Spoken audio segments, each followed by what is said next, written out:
시청자 여러분 안녕하십니까? 한성 뉴스데스크 시작합니다. 첫 번째 소식입니다.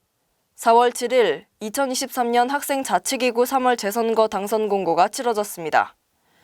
이번 재선거는 동아리연합회 리뉴얼, 미래융합 사회과학대학 학생회 기호 1번 4월, 기호 2번 어울림, 창의융합대학 학생회 다마 선거운동본부가 출마했습니다. 미래융합 사회과학대학 학생회 기호 1번 4월은 총 제적 인원의 과반수 이상의 최다 득표율로 당선됐습니다. 더하여 이번 정책토론회에서 다수의 유권자가 출마한 후보자들의 공약 이행률에 관련해 우려되는 점들을 표했는데요. 자세한 내용 송민영 기자가 전해드리겠습니다. 지난 4월 7일 2023년 학생자치기구 3월 재선거 당선 공고가 치러졌습니다. 3월 22일부터 4월 4일까지 선거 유세 기간이었으며 각 후보자 간의 정책 및 후보자 토론회는 3월 30일에 진행됐습니다. 금년 학생자치기구 3월 재선거 정책 및 후보자 토론회에서는 경선으로 출마한 제27대 미래융합 사회과학대학 학생의 기호 1번 4월 선본과 기호 2번 어울림 선본의 후보자들이 서로 간 정책에 관하여 질의응답하는 시간을 가졌습니다. 이를 통해 정책 및 후보자 토론의 취지를 다시금 재고할 수 있었습니다. 하지만 공약 개수가 많아 핵심 공약들로만 추려 일부 공약만 해당 자리에서 발표하는 후보자도 있었는데요. 이에 따라 당시에 참여한 학우들은 정책 토론회의 취지가 무색해진다는 비판의 목소리도 들을 수 있었습니다. 더하여 대부분의 후보자 질의응답은 협의가 진행되지 않은 공약에 대한 물음에 인지하지 못했다, 재검토를 해보겠다는 등의 불확실한 대답만이 전부였습니다. 이번 2023년 학생자치기구 3월 재선거 투표는 4월 5일부터 6일 양일간 온오프라인 형태로 진행됐습니다. 선거시행세 측 10장 제81조 당선의 기준에 따르면 단선인 경우엔 총 제적 인원의 50% 이상인 투표율과 투표 인원의 50% 이상의 득표자를 당선자로 하고, 경선인 경우엔 총 제적 인원의 50% 이상인 투표율과 투표 인원의 최다 득표자를 당선자로 합니다. 이번 2023년 학생자치기구 3월 재선거 최종 당선 결과 제37대 동아리연합회 기호 1번 리뉴얼은 총 제적 인수 6,942명 중 4,868명이 투표해 찬성표 4,010명으로 총 제적 인원의 50% 이상인 투표율과 투표 인원의 50% 이상의 득표율인 82.37%를 기록해 당선됐습니다. 제27대 미래융합 사회과학대학 학생회는 총 제적 인수 1,456명 중 1,109명이 투표해 기호 1번 4월 선본이 549표를 획득했고, 기호 2번 어울림 선본은 521표를 획득하며 양 선본이 접전을 벌였습니다. 이에 4월 선본이 49.5%의 득표율로 당선됐습니다. 제2대 창의융합대학 학생의 기호 1번 다마는 총 제적 인수 426명 중 337명이 투표해 찬성표 302명으로 89.61% 득표율을 기록해 당선됐습니다. 일단 보궐선거임에도 불구하고 많은 학우분들의 관심으로 당선될 수 있었던 것 같습니다. 동아리를 통해서 우리 학우 여러분들이 대학생활 이외에 많은 추억과 경험을 쌓을 수 있도록 노력하도록 하겠습니다. 감사합니다. 일단 첫 번째로 동아리의 날 행사입니다. 이번 대동제 때 바로 시행이 될 예정인데요. 이미 학기 초에 진행됐던 동아리 박람회와는 다르게 기존 부원들과 신입 부원들이 활동할 수 있는 큰 장을 만들고 싶었습니다. 네, 저희가 이번에 재선거로 선거를 진행한 단위 중에 유일하게 경선으로 진행이 돼서 살짝 확실하지 않은 상황에서 계속 선거를 준비하다 보니까 저희도 항상 초조하고 했었는데, 그래도 당선되니까 너무 기쁘고 또 응원해주신 분들이 많아서 그 응원에 보답하도록 열심히 하도록 하겠습니다. 그래서 저희가 이번에는 모임을 위주로 코로나 학번들을 위한 분들 행사나 아니면 단과대학교 모임 운영을 주력으로 밀고 갈 예정입니다. 우선 투표해주신 학우분들께 감사드리고 당선되어서 기쁘고 후련하기도 합니다. 열심히 준비한 만큼 선거 기간 동안 더 잘할 수 있었는데 하는 아쉬운 마음도 있습니다. 1년 동안 학생회와 학우분들 간의 원활한 소통으로 더 알차고 즐거운 학교 생활을 만들어드리겠다는 마음을 담은 의미 있는 공약이라고 생각합니다.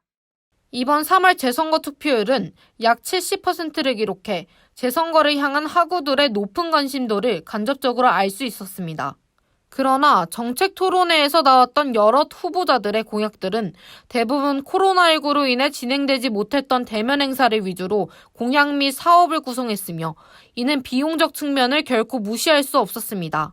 따라서 공약 이행 가능성에 관련해 우려되는 점들을 위주로 질의응답이 오갔으며 동아리연합회, 미래융합사회과학대학, 창의융합대학 학생의 당선자들은 이를 인지하여 더 나은 방향으로 공약을 이행할 수 있길 바라겠습니다.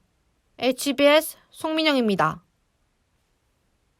다음 소식입니다. 지난 17일 월요일 총장님과 오찬하고 고민 해결해요라는 이른바 런치 윗 더 프레지던트 행사가 진행됐습니다. 본 행사에는 총장을 비롯한 11명의 대학 본부와 13명의 재학생이 참여해 각종 질문과 건의사항을 나누는 시간을 가졌습니다. 강현수 기자입니다. 지난 4월 17일 본교 총장과 재학생이 함께 식사하고 질의응답을 가지는 행사가 진행됐습니다.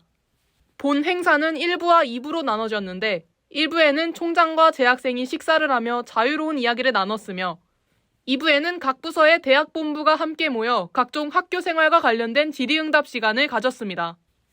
학생들은 기다렸다는 듯이 각종 질문과 건의사항을 쏟아냈습니다. 먼저 꾸준히 학생들 사이에서 언급되었던 장학제도에 대한 얘기가 오갔습니다. 더 넓은 장학제도가 생겼으면 좋겠다, 뭐 이렇게 말씀하셨잖아요. 저희가 일단 성적으로는 한성인재 장학금은 그 교과 성적하고 비교과 포인트를 합산해서 장학금을 지급하고 있는데 이 기준에서 선발하는 대상이 전체 재학생의 8.3% 정도가 됩니다. 그래서 이 기준이 좋고 작지 않다.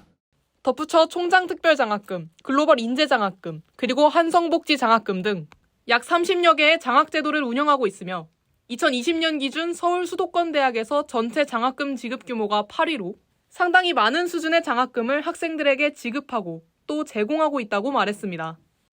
한성대학교 규모에서 어느 정도의 장학금을 지급하는 것이 적합한 거냐. 이거는 우리 규모의 대학과 잘 비교를 해보면 돼요. 그러니까 지금 이제 학생처에서 조금 더 노력해야 될 것은 무조건 우리가 많이 준다 이런 것도 그건 잘못된 거예요. 어떻게 합리적으로 학생들이 필요한 곳에 적재적소에 제공하고 있느냐 그런 것을 계속해 장학금과 관련된 비교과 프로그램 얘기도 오갔습니다. 비교과 포인트는 한 학기에 400포인트까지 채울 수 있으며 200포인트는 당 학기에 인정되고 남은 200포인트는 다음 학기로 이월됩니다. 여기서 총 400포인트가 넘어갈 경우 나머지 포인트는 자동 소멸됩니다. 이에 대해 12개월 기준 600점에서 800점을 넘기면 장학금을 지원해주는 프로그램을 진행하면 어떻냐는 질문이 제시됐습니다.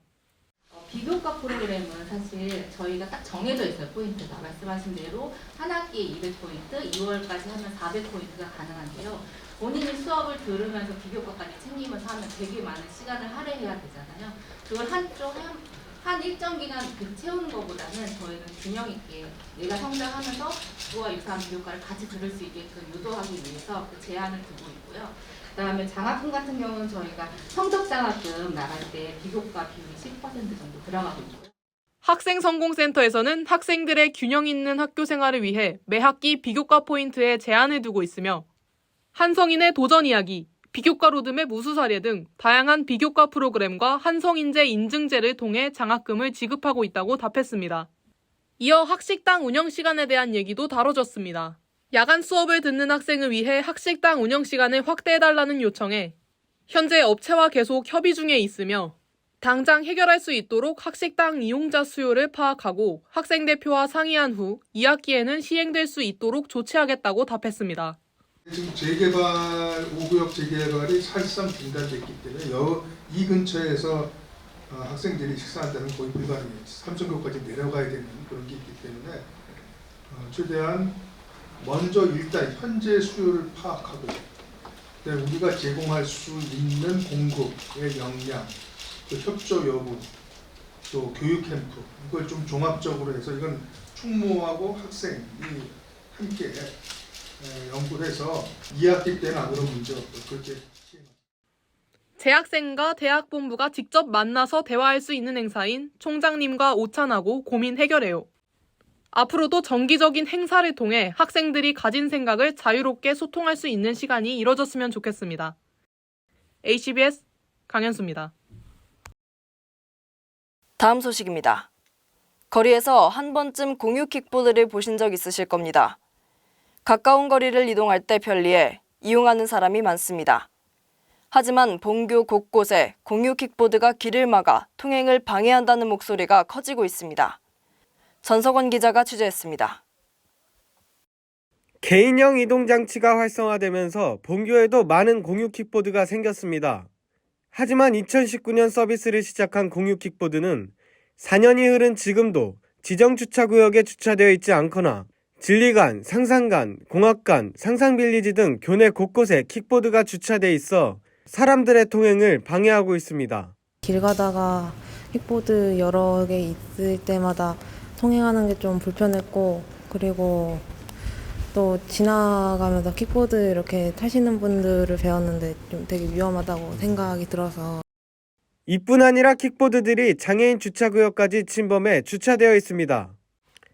장애인, 노인, 임산부 등의 편의 증진 보장에 관한 법률 제17조 5항에 따르면 누구든지 장애인 전용 주차구역에 물건을 쌓거나 그 통행로를 가로막는 등 주차를 방해하는 행위를 해서는 안 된다고 명시되어 있습니다. 공유 킥보드 업체는 반납 전 차도, 자전거도로, 점자블록 등 주차금지 구역을 보여주며 지자체에 벌금을 부과할 수 있다는 문구만을 남길 뿐 해당 구역에 킥보드를 반납해도 업체 측의 제재는 없습니다. 제가 직접 주차금지 구역에 반납해 보겠습니다. 여기는 사람들이 많이 통행하는 통행로입니다. 스마트폰 어플에서 반납하기 버튼을 누른 후 이렇게 사진만 찍으면 바로 반납이 되는 모습입니다. 반납 시 찍는 사진은 다음 이용자가 킥보드를 찾기 쉽게 하기 위한 목적이기 때문입니다. 이 때문에 주차금지 구역에 주차해도 업체 측에선 아무런 제재가 없는 것입니다. 스윙 모빌리티 측은 주차금지 구역에 주차를 못하게 하는 시스템은 GPS 기반인데 이렇게 되면 주변 일대가 모두 사용금지 구역이 돼 현실적으로 불가능하다는 입장입니다. 스윙 측은 이용자들이 킥보드 이용 후 양심적으로 지정 주차구역에 반납해 함께 건강한 킥보드 문화를 만들어갔으면 좋겠다고 밝혔습니다. 주차금지 구역에 주차하는 이용자에게 페널티를 부여하거나 반납 시 찍은 사진을 모니터링하는 등 업체 측의 관련 문제 개선이 필요합니다. 이용자 역시 공유 킥보드를 이용한 뒤 지정된 주차구역에 주차해야 하며 교통법규를 지키고 헬멧을 착용하는 등 개인의 노력이 필요합니다. HBS 전석원입니다. 다음 소식입니다. 지난 4월 12일 한성대학교 국방과학대학원과 육군대학 간 업무협약 체결식이 진행됐는데요. 본 행사에는 국방과학대학원장과 육군대학 총장을 비롯한 양 기관의 대표자들이 참석했습니다. 강현수 기자가 전합니다. 본교 한성대학교 국방과학대학원과 육군대학이 국가안전보장과 발전을 선도할 수 있는 군 인재를 육성하고 군 역량을 강화하기 위한 업무협약 체결식을 진행했습니다. 오늘 업무협약을 하게 돼서 매우 기쁘고 뜻깊게 생각합니다. 앞으로 미래지향적 인재 양성을 위해 한성대학교와 같이 잘 협력해서 학술 교류를 추진해 나가도록 하겠습니다. 오늘 협약식을 하게 되는데 이 협약식으로 끝나는 게 아니라 실질적으로 그 협약식에 들어있는 내용들이 충실하게 이행됐으면 좋겠다는 생각이 들고 본교 국방과학대학원과 육군대학 간의 협약 내용은 유사 교과목에 대한 학점 인정, 각종 포럼과 세미나, 학술 연구회를 통한 학술 교류 활동, 온오프라인 교육 자료와 출판물, 학술 정보를 상호 공유하는 등의 내용이 포함되어 있었습니다. 육군대학의 우리 재학생들, 졸업생들이 많이 공부를 하고 있습니다. 그렇기 때문에 우리가 학술 교류나 이런 학점을 인정하는 그런 거 인정해주게 되면은 이들한테 많은 도움이 될 것 같고. 본교 국방과학대학원은 작년 8월 해군대학과 협약을 체결한 바 있습니다. 올해 하반기에 공군대학과도 협약을 체결할 예정이며 후에 합동대학 정보학교, 각급 군단급 부대하고도 협약식을 맺을 것임을 밝혔습니다. 덧붙여 본 협약식을 통해 전국에서 근무하고 있는 본교 재학생 및 졸업생이 보람과 자긍심을 갖고 근무할 수 있는 기회가 될 것임을 전했습니다. HBS 강현수입니다.